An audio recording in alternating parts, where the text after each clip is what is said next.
Okay, so I'm in the digital silver imaging booth with Eric Luden. Yes. L-U-D-E-N. Yeah. So this You got it. L-U-D? Okay, that's all these 5 letters. There you go. Okay. Yeah. And your company, actually, no, Eric, just talk about it. So I started, Digital Silver Imaging is a unique photo lab, digital imaging lab up in Massachusetts.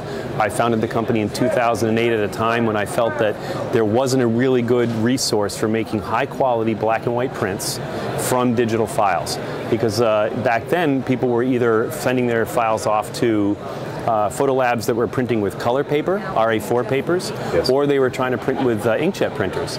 Both of those processes utilize color materials to try to replicate what we can do as a true black and white process. So we utilize a photographic laser enlarger that is exposing the digital file with light through a red, green, blue laser directly onto light-sensitive black and white papers. So are you using like a Chimera or a light jet, or? We use something like a light jet. It's actually, ours is a Durst. Okay. Photographic laser enlarger. It's called the Durst Theta 51. Okay. Allows us, again, to go directly from digital files, exposing with light onto the paper, and then processed in traditional black and white chemicals. Okay. I guess I think earlier I was taking a look at some photo samples you had too. Like you had some that weren't exactly perfectly neutral. You guys had some that were toned. That would be in our paper sample book. I'm going to grab it. Yep, sure. So the paper sample book that we are showing here, we're able to sort of show people that what we have are, this is a print that is untoned. Okay. But then if people want to add a tone or additional longevity, we can tone that in a tray with chemistry. Okay. So we give you again, it's still a silver gelatin process, but once it comes out of the machine, we're able then to go back into the darkroom and tone it using sepia toner. Okay. And this is our resin-coated paper. On the fiber-based paper, again, same process. It's still a light exposure on the paper. This one happens to be untoned. Many photographers always wanted the best archival permanence they could get, so we would use selenium toner. So here's an example of a print that's in selenium toner. That would cool the print down, but also add the longevity and the archivability.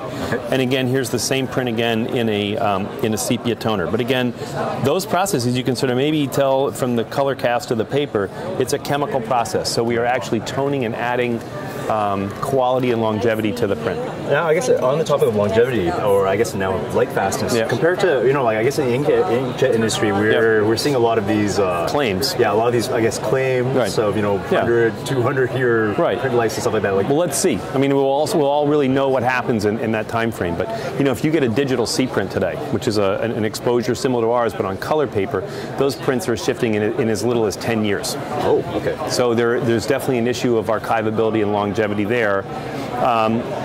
Inkjet papers, we're being told, will last hundreds or 200s of years. Those are in accelerated fade tests and light change, and they may certainly last that long.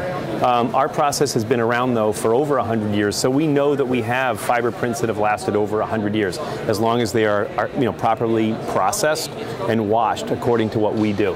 And so it is done according to what Ilford has tested for us to prove that we actually have a good, stable, we have a very good archival process in our lab. Now, are you limited just to these Ilford papers? Or? Currently, right now, Ilford makes 2 papers. They make a resin-coated pearl and an air-dried fiber gloss. Okay. Now, I guess why aren't you able to use other traditional darkroom papers? Yeah.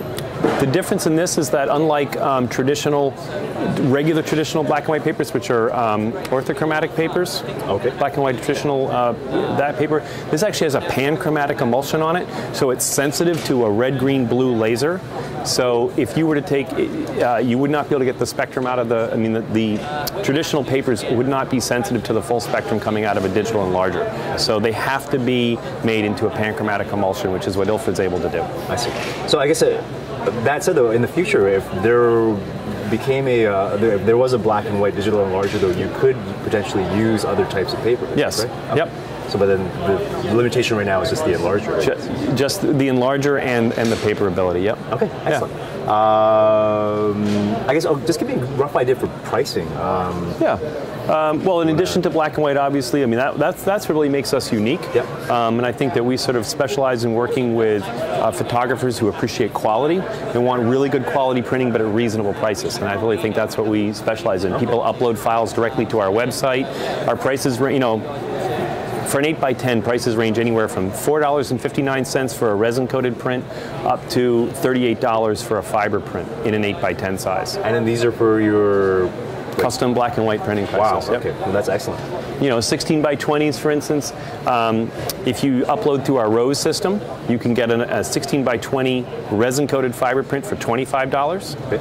If you want a custom where we'll actually go in and tweak the file and do some work, that's $50. And in a fiber base, it's $123. Wow. We ship all of our prints flat, and so that there's not rolled and don't get all that kind of memory and curl in them. And do you ship to Canada? We do ship to Canada. We ship, we would ship through the U.S. Postal Service up to Canada. Okay, excellent. Yep. Anyway, sounds good. Thank you, Eric. Thank you.